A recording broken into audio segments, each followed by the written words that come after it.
IT job కోసం try చేస్తున్నారా? Coding ట్యూటర్లో training తో పాటు స్టైఫండ్ అండ్ 100% జాబ్ గ్యారంటీ. నమస్తే, వెల్కమ్ టు సుమన్ టీవీ. నేను మీ సాయి. కోల్కతాలో వైద్యురాలి ఘటన జరిగి 15 రోజులు దాటింది. ఇప్పటికీ ఈ కేసుకు సంబంధించిన ఒక కంక్లూజన్ అయితే రావట్లేదు. ఒకవైపు సిబిఐ దర్యాప్తు, సుప్రీంకోర్టు ఇన్వాల్వ్మెంట్, మరొక వైపు నిందితుడికి సంబంధించి అనేక రకాల పరీక్షలు చేస్తున్నటువంటి సందర్భంలో ఇంకా నిందితులు ఎవరైనా ఉన్నారా ఇప్పుడు పట్టుకున్నటువంటి సంజయ్ రాయ్తో పాటు అనేటువంటి అంశానికి సంబంధించి అయితే ఒక క్లారిటీ రావట్లేదు. సో ఇప్పటివరకు ఉన్నటువంటి కేసుల అప్డేట్కి సంబంధించి అక్కడ జరుగుతున్నటువంటి పరిణామాలకు సంబంధించి మనం మాట్లాడదాం. మనతో పాటు డాక్టర్ శ్రీ కీర్తి గారు జాయిన్ అవుతున్నారు జూమ్లో. వారితో మాట్లాడదాం. కీర్తి గారు నమస్తే అండి. నమస్తే అండి. కీర్తి గారు, తాజా పరిణామాలు ఈ కేసులో చూస్తే ఒకవైపు అటు ప్రిన్సిపల్ అరెస్ట్ అవ్వడం, ఆయన వెనక అంతకుముందు కొన్ని ఇన్వాల్వ్మెంట్ల కేసులపైన దర్యాప్తు కొనసాగింది అనేటువంటి అంశం బయటికి రావడం, ఇప్పుడు నిందితుడు మాట్లాడుతూ ఆయన ప్లేటు ఫిరాయించినట్టుగా ఒక అంశం తెరపైకి వస్తుంది. అప్పుడు నేరం చేసినట్టుగా ఒప్పుకున్నట్టుగా ఇప్పుడు ఆ స్టేట్మెంట్ మొత్తం రివర్స్ చేసినట్టుగా ఒక వార్త వైరల్గా కనిపిస్తుంది. నిజంగానే సంజయ్ రాయ్ అనేటువంటి వ్యక్తి ఆ నిందితుడు కాదా, లేకుంటే రాంగ్ స్టేట్మెంట్ ఇచ్చాడా? ఎలా చూస్తున్నారు దీన్ని? ఎవరు కూడా ఒక ప్రాబ్లం ఇలాంటిది చేశారు, ఇలాంటి ఒక తప్పు చేశారు అనుకోండి, వాళ్ళు ఒప్పుకుంటారని మనం ఎక్స్పెక్ట్ చేస్తామా? చిన్న చిన్న విషయాల్లోనే చాలా మంది ఒప్పుకోరు ఆబ్వియస్లీ.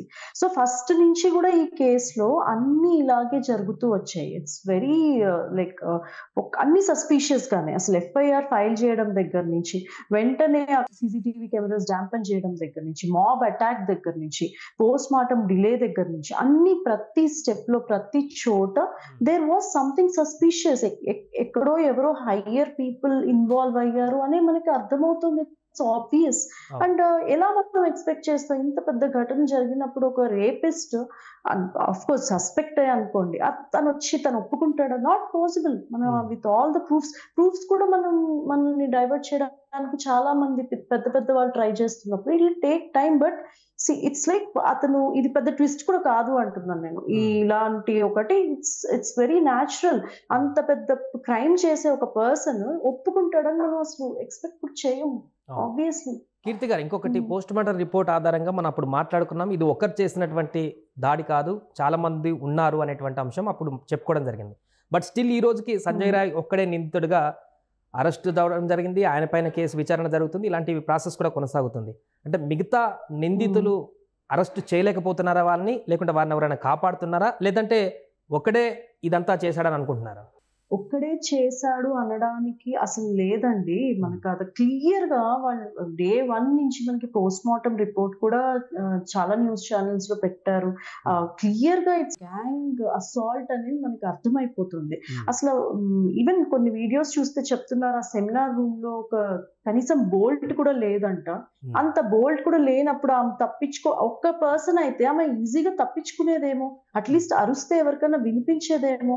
అంటే సంబడి ఎవరో బయట ఉండి ఆమెను బయటికి రాకుండా, లేకపోతే ఇంకా చాలా మంది ఒకటేసారి అటాక్ చేయడము, ఇలాంటిది జరిగితే తప్పించి ఒక పెద్ద మెడికల్ కాలేజ్ లో హౌ ఇస్ ఇట్ పాసిబుల్? ఒకే ఒక పర్సన్ వచ్చి ఒక అసాల్ట్ చేయడం అనేది ఒక డాక్టర్ మీద, ఒక సెమినార్ రూమ్ లో, అది కూడా బోల్ట్ కూడా లేని ఒక రూమ్ లో.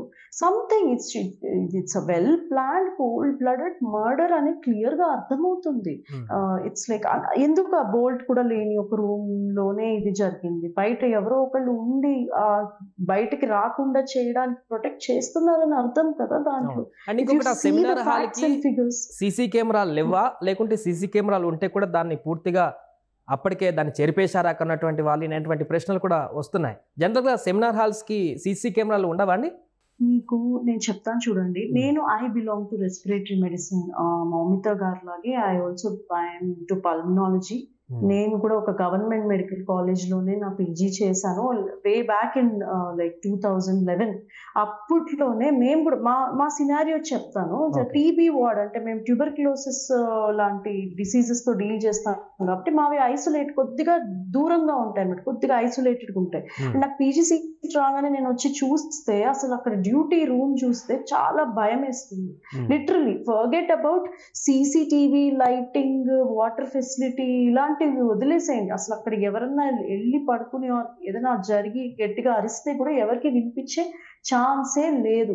అండ్ సెక్యూరిటీ గార్డులు ఎక్కడో ఉంటారు, మొత్తం ఒక 4-5 డిపార్ట్మెంట్స్ లో ఎక్కడో ఒక చోట సెక్యూరిటీ గార్డ్ ఉంటారు. ఇలాంటి డిపార్ట్మెంట్లు లైక్ రెస్పిరేటరీ మెడిసిన్ నేను చెప్తున్నాను, మాది ఉండే నంబర్ ఆఫ్ సీట్స్ తక్కువ, నంబర్ ఆఫ్ పీజీస్ తక్కువ. ఒక డ్యూటీలో ఒక్కళ్ళే జనరల్ గా నా డ్యూటీలో ఒక్కళ్ళే ఉంటారు అనమాట. అది కూడా ఇట్లా లేడీస్ ఉంటే కనుక ఆ డ్యూటీ రూమ్ లో ఉండడం కూడా it's not easy at all. Government college basic facility కూడా ఉండదు. ఫర్ ఎగ్జాంపుల్ నేనే ఆ క్యాంపస్ లోనే మా హాస్టల్ ఉండేది. 10 తర్వాత 10 సార్లు హాస్టల్కి వెళ్ళి వచ్చేదాన్ని. It's actually very difficult. కానీ ఎందుకు అంటే ఫెసిలిటీ, బికాస్ నాకు భయం వేసేది అక్కడ ఉండాలంటే. ఏదైనా జరుగుతుంది అరుస్తాము అది కాదు, అసలు స్టింకింగ్ వాష్రూమ్స్, చాలా పురుగులు, స్నేక్స్, ఇలాంటి ఒక పరిస్థితి అనమాట. అండ్ ఇంకా ఇలాంటి దాంట్లో మీ సీసీటీవీ ఎంతవరకు మనం ఎక్స్పెక్ట్ చేయగలుగుతామంటే, ఒకవేళ సీసీటీవీ పెట్టినా ఎంతవరకు అది రికార్డ్ చేస్తారు, అవి ఎంత ఫంక్షనల్ గా ఉంటాయి అసలు. అలాంటి బేసిక్ మేమైతే ఇవి మేనేజ్మెంట్ దాకా కూడా చాలా సార్లు తీసుకొని వెళ్ళలేము. ఎందుకు అంటే మా నంబర్ ఆఫ్ పీపుల్ మేము తక్కువ.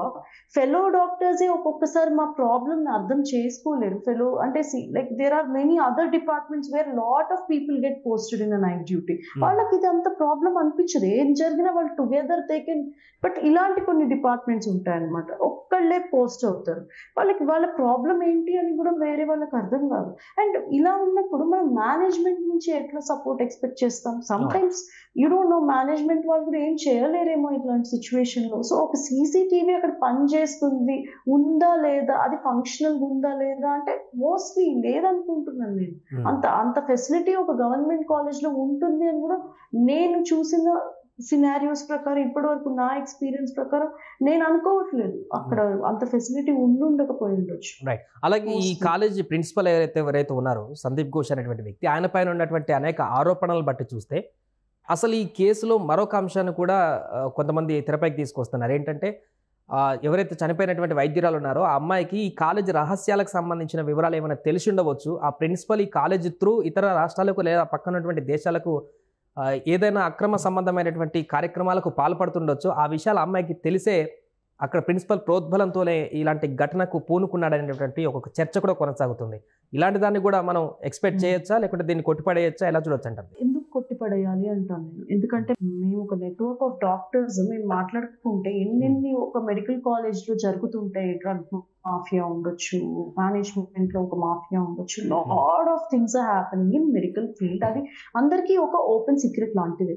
ఓకే, సో ఇలాంటి ఇప్పుడు ఈ సినారియోలో ఇన్ని సస్పిషన్స్ ఉన్నప్పుడు ఒక అమ్మాయి సింగిల్ హ్యాండెడ్ గా she wanted to handle something that's going wrong in the college.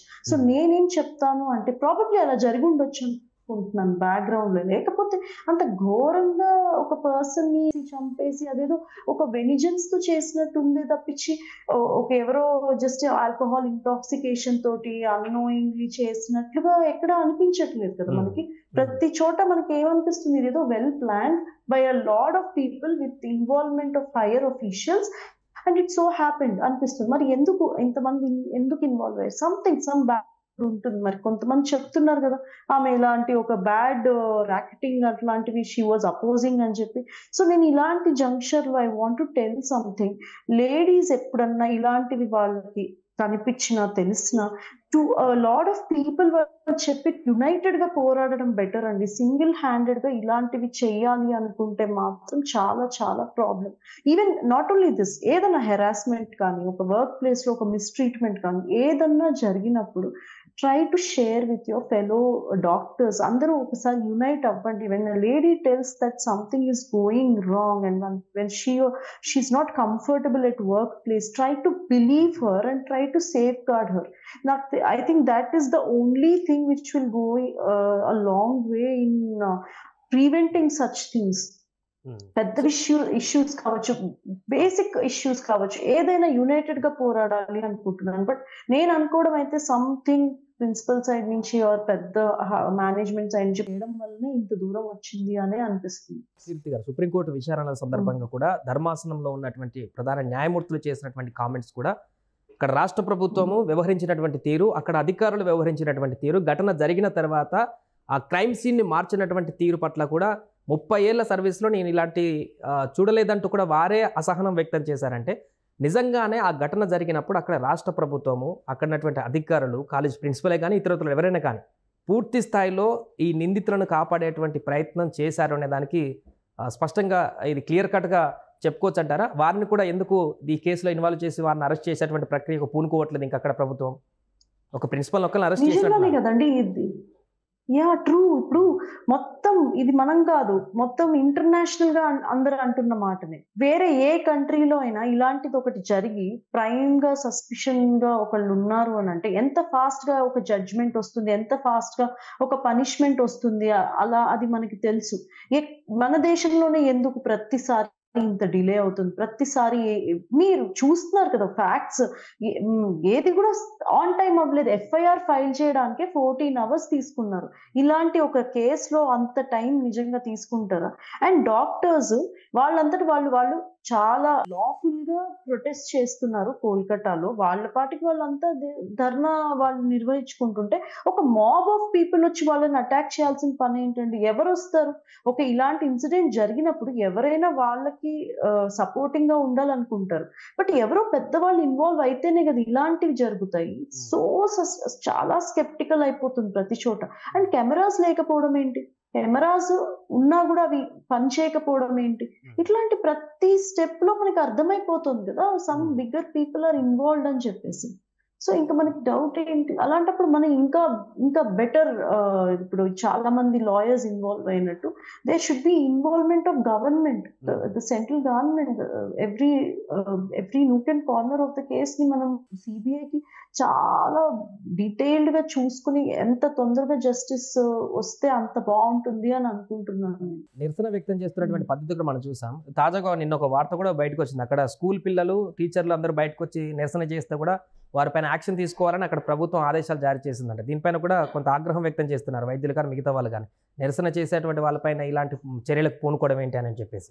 నిజంగానే కదండి. ఇప్పుడు నాన్ వైలెంట్ గా వాళ్ళు నిరసన వ్యక్తం చేస్తారు. ఎవరికైనా ఒక మనిషికి ఇలాంటిది ఒకటి జరిగినప్పుడు they want to talk, they want to voice out. ఇది ఒక డాక్టర్ కి జరిగిన మ్యాటర్ కాదు. ఒక లేడీ, ఒక ఇండియన్ విమెన్ ఇలాంటి ఒక ఇష్యూ ఫేస్ చేసింది అంటే అందరూ దీని గురించి మాట్లాడాలి. వాళ్ళది బాధ్యతగా ఫీల్ అయినప్పుడు వేరే వాళ్ళకి ఏంటండి ప్రాబ్లం?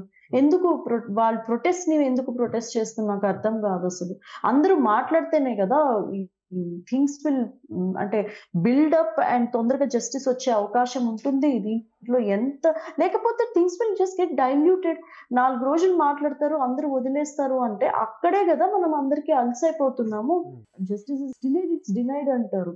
సో మనం already we are delayed I feel. అలాంటప్పుడు ఎవరికన్నా ఒక మానవత్వం ఉండే వాళ్ళు ఎవరికన్నా దీని గురించి మాట్లాడాలనిపిస్తుంది. అది కూడా నాన్ వైలెంట్ గా. If somebody is protesting, that can be a teacher or anybody, ఏ రకంగా మనకి ప్రాబ్లం అది? వాళ్ళు వాయిస్ అవుట్ చేస్తున్నారు వాళ్ళ ఒపీనియన్స్. అసలు చెప్పాలంటే వాళ్ళు మాట్లాడాలి. తర్వాత యూత్ కి కూడా తెలుస్తుంది ఇలాంటివి ఎంత తప్పు, ఎంత పెద్ద దీనికి శిక్ష ఉంటుంది అనేది. ఇలాంటి వాళ్ళు ప్రొటెస్ట్ చేస్తేనే కదా తెలుస్తుంది. ప్రతి దాన్ని అట్లా స్టాప్ చేసేస్తూ ఉంటే మనకి ఎప్పటికి జస్టిస్ వస్తుంది? That's what I feel. Right, thank you Keerthi గారు. సో మొత్తానికి కోల్కతా ఘటనకు సంబంధించి తాజాగా విచారణ కొనసాగుతున్నటువంటి సందర్భంలో పాలిగ్రాఫ్ టెస్ట్ కూడా పూర్తయిపోయింది నిందితునికి. ఈ సందర్భంగా అతను మొదటి ఇచ్చినటువంటి స్టేట్మెంట్కి ఇప్పుడు ఇచ్చినటువంటి స్టేట్మెంట్కి పూర్తిగా విరుద్ధంగా మాట్లాడినట్టుగా కొన్ని ఆంగ్ల పత్రికలు ఇస్తున్నటువంటి క్లారిఫికేషన్ బట్టి అర్థమవుతుంది. ఏదేమైనా కూడా ఈ కేసుకు సంబంధించిన విచారణ అయితే కొనసాగుతుంది. ఇంకా ఎవరెవరు ఇన్వాల్వ్ అయ్యారో, ఇంకా కేసులో డెప్త్కు వెళ్తే ఏ పెద్ద తలకాయలు దీంట్లో ఉన్నాయనేటువంటి వివరాలు అయితే బయటకు వచ్చేటువంటి అవకాశం కల్పిస్తోంది. చూస్తూనే ఉండండి సుమన్ టీవీ.